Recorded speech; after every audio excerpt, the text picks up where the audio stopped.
আসসালামু আলাইকুম। আজকে শেয়ার করব হচ্ছে খুবই সুন্দর একটি গলার ডিজাইন। এখানে একটা পেপার পেস্টিং নিছি। পেস্টিংটা চড়া প্রায় 8.5 ইঞ্চি থেকে 8 ইঞ্চি নিলে হবে, আর লম্বাটা এখানে আমি 16 ইঞ্চির মতো নিচ্ছি। এখন নেব গলার ছড়া মাপটা। এখানে গলার ছড়া মাপটা নেব হচ্ছে আমি 3 ইঞ্চি। আপনারা আপনাদের পরিমাণ মতো, যাদের 2.5 ইঞ্চি হয় 2.5 ইঞ্চিও নিতে পারেন, ঠিক আছে।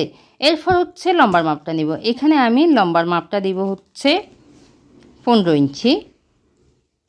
15 ইঞ্চিতে একটা দাগ দিলাম, এক্সট্রা আরও 1 ইঞ্চি বেশি নিচ্ছি এটা সেলাই করার জন্য। আর এখানে দিতে হবে হচ্ছে 1/2 ইঞ্চি। 1/2 ইঞ্চিতে একটা দাগ দিলাম। এখানে আপনি 1/2 ইঞ্চি বরাবর দেবেন, ঠিক আছে। এখানে কিন্তু আমি 1/2 ইঞ্চি দিচ্ছি, এই যে 1/2 ইঞ্চি আছে। তারপর আমি স্কেলের সাহায্যে লম্বা করে দাগটা সুন্দর করে মিলিয়ে দিব। এটা একদম সোজা করে দিতে হবে দাগটা, এটা বাঁকা দেওয়া যাবে না। তো এরপর হচ্ছে আমি এখানে আরও 1 ইঞ্চি একটা দাগ দিচ্ছি। এটা আপনার এক্সট্রা 1 ইঞ্চি বেশি দিতে হবে এটা সেলাই করার জন্য। এখন এখানে এই দাগটাকেও আমি লম্বা করে মিলিয়ে দিচ্ছি। তো এই পর্যায়ে সবার কাছে ছোট্ট একটা রিকোয়েস্ট, আমার ভিডিওটি যদি আপনি ইউটিউব থেকে দেখে থাকেন তাহলে আমার চ্যানেলটি সাবস্ক্রাইব করে নেবেন। পাশে থাকা বেল আইকনটি ক্লিক করে অল দিয়ে রাখবেন এরকম সুন্দর সুন্দর নিত্য নতুন ভিডিও পাওয়ার জন্য। আর ভালো লাগলে আমার ভিডিওতে একটা লাইক দিবেন। আর লাইক দিয়ে রাখলে ইউটিউবে আপনি পরবর্তীতে কিন্তু এটা দেখে দেখে শিখে নিতে পারবেন, ঠিক আছে। সময় করে যে কোনো সময় বা জামাটা গলাটা তৈরি করার সময় আপনি দেখে দেখে শিখে নিতে পারবেন। আর যদি ফেসবুক পেজ থেকে দেখে থাকেন তাহলে পেজে একটা লাইক দিয়ে ফলো দিয়ে রাখবেন, শেয়ার করে রেখে দিতে পারেন নিজের কাছে, তাহলে আপনি পরবর্তীতে দেখে দেখে শিখে নিতে পারবেন। তো আমি এখানে একটা কাপড় নিছি, ঠিক আছে। কাপড়গুলো একটু জোড়া দিয়ে বড় করে নিলাম। এরপর বাড়তি কাপড়টা কেটে আলাদা করে নিছি। এটা কিন্তু আমি ফেস্টিং লাগাইছি, এই জন্য কিন্তু আয়রন করে নিলাম। আর গলার মাপটা এখানে কিন্তু বরাবর 6 ইঞ্চি নিছি, ঠিক আছে। 3-এর ডাবল কিন্তু হয় 6 ইঞ্চি। 6 ইঞ্চি মেপে আমি ফেস্টিংটা লাগালাম।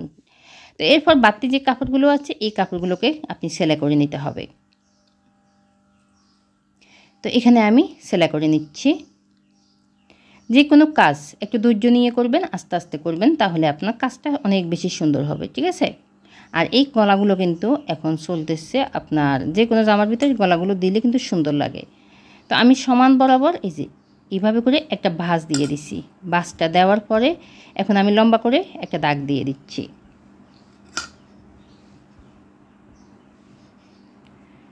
এখানে কিন্তু এই যে লম্বা করে দাগটা দিয়ে দিলাম। এরপর আমি জামার গলাটা নিলাম। এখানে জামার গলাটাকেও সমান করে দাগগুলো দিয়ে দিতে হবে। এভাবে করে দাগগুলো দিলে আপনার দুই পাশে কাপড়গুলো সমান থাকবে, ঠিক আছে। যে কোনো ডিজাইন আপনি করার সময় জামার ভিতরে এভাবে করে লম্বা করে দাগটা মিলিয়ে দিতে পারেন, যদি আপনার গলার ডিজাইনটা লম্বা করে বড় করে দেন। তো এরপর আমি এই যে সমান করে গলার কাপড়টাকে বসাবো, তবে মাঝ বরাবর একটা চিহ্ন দিয়ে দিলাম। জামার কাপড়ের উপরে কিন্তু একটা চিহ্ন দিয়ে দিচ্ছি, মাঝ বরাবর সুন্দর করে একটা চিহ্ন দিয়ে দাগগুলো সমান রাখবেন। নিচের যে কাপড়ের দাগ আর উপরের যে কাপড়ের দাগ, অর্থাৎ গলার এই কাপড়ের দাগ আর এই নিচের জামার দাগগুলো সমান রাখবেন, রেখে সাইড পাশে সেলাই করে নেবেন।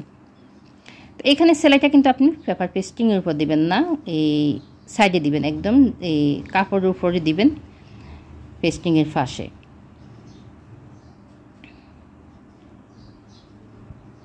আপনি যদি নতুন হয়ে থাকেন তাহলে আমার চ্যানেল থেকে একবার হলো ঘুরে আসবেন, আশা করি আপনাদের কাছে ভালো লাগবে। আমি আমার চ্যানেলে অনেক ধরনের কাটিং এবং সেলাইয়ের ভিডিও দিছি, আশা করি আপনারা খুব সহজে বুঝতে পারবেন এবং শিখতে পারবেন। আপনি যদি নতুন হয়ে থাকেন, আপনার জামার কাটিং বা পায়জামার কাটিং, বাচ্চাদের জামা সব আছে আমার চ্যানেলে, আপনি চাইলে দেখে নিতে পারেন বা ঘুরে আসতে পারেন আমার চ্যানেল থেকে। বাড়তি যে কাপড় ছিল এগুলো কেটে নিলাম। কেটে নেওয়ার পরে এই যে কর্নারে এদিক থেকে একটা এদিক থেকে একটা কেটে নিতে হবে। কেটে নেওয়ার সময় আপনি যে সেলাইটা দিচ্ছেন ওই সেলাইটা যেন কাটা না লাগে এটা খেয়াল করবেন। তারপর উপরে এখানে আমি প্রথমে গলাটা এই উপরের যে এই সাব সেলাই আছে এটা দিয়ে দিচ্ছি, ঠিক আছে। গলার কাপড় উপরে সাব সেলাইটা দিয়ে দিচ্ছি। আমরা নর্মাল গলা যেভাবে লাগাই ওইভাবে কিন্তু প্রথমে গলাটা সুন্দর করে সেলাই করে নিতে হবে, তবে মাপগুলো সঠিক রাখবেন। শুধু নিয়মটা ফলো করে আপনারা যে কোনো বয়সের সবার জন্য তৈরি করতে পারবেন গলাটা।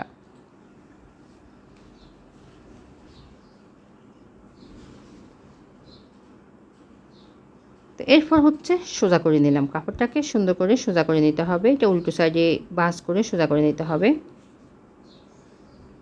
আমি সোজা করে নিলাম, ঠিক আছে। এখন আমি লেসটা নিলাম, লেসটাকে আমি বসাবো, তবে তার আগে কিন্তু দেখিয়ে দিচ্ছি এখানে মেপে আমি কেটে নিচ্ছি, ঠিক আছে।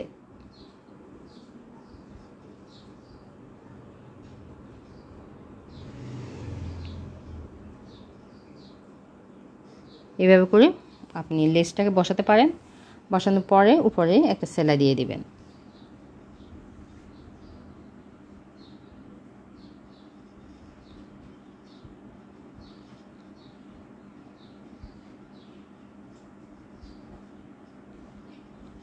এটা একদম মুখোমুখি করে আপনাকে লেসটা লাগাতে হবে।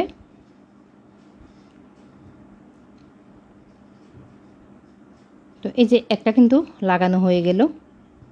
এখন আমি গুড়িয়ে নিচ্ছি, ঠিক আছে? গুড়িয়ে নেওয়ার পরে এই সাইডে একটা লেস লাগাবো। এই যে এই লেসটা লাগাবো।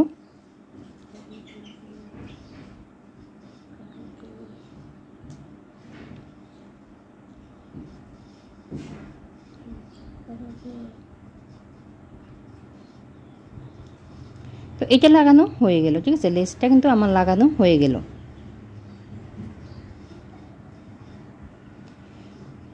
তো এরপর আমি এখানে একটা কাপড় নিছি। কাপড়টা ছড়াটা নিছি 6 ইঞ্চি, লম্বাটা পরিমাণ মতোই নেবেন, কারণ এখানে আপনি কতটুকু কুচি দিতে চান ওই পরিমাণ মতো কিন্তু আপনাকে লম্বাটা নিতে হবে।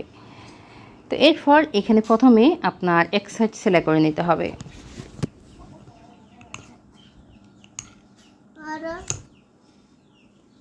এরপর আমি হচ্ছে একটা একটা করে কুচি দিব। কুচিগুলো 1/2 ইঞ্চির মতো করে দেব। মেশিনের দিকে করে আমি একটা একটা করে কুচি দিয়ে দিচ্ছি।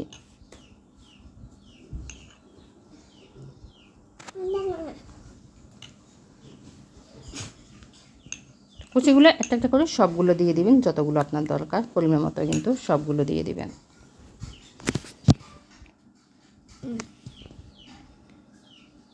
এই সাইড থেকে কুচিগুলো দেওয়ার পরে এখন হচ্ছে এই সাইড থেকে কুচিগুলো দিতে হবে।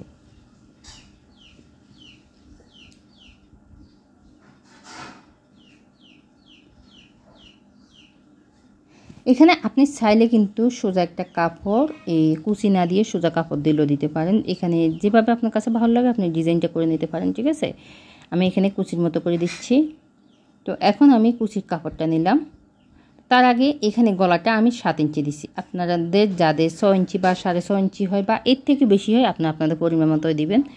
আমি এখানে 7 ইঞ্চি দিছি। দিয়ে এরপর হচ্ছে আমি নিচে কাপড়টাকে সুন্দর করে সেট করে বসালাম। বসানোর পরে এইখান থেকে এই পর্যন্ত সেলাই করে নেব। তো আমি কিন্তু এই যে সেলাই করে নিচ্ছি। তো আপনি যদি এটা সেলাই করার আগে যদি কাপড়টা আপনার খুলে যাবে মনে হয়, তাহলে আপনি হিজাব পিন লাগিয়ে নিতে পারেন, তাহলে আর খুলে যাবে না, ঠিক আছে?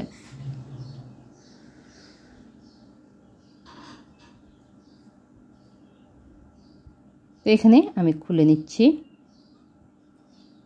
খুলে নেওয়ার পরে এই যে এইখানে একটা সেলাই দিয়ে দিবেন।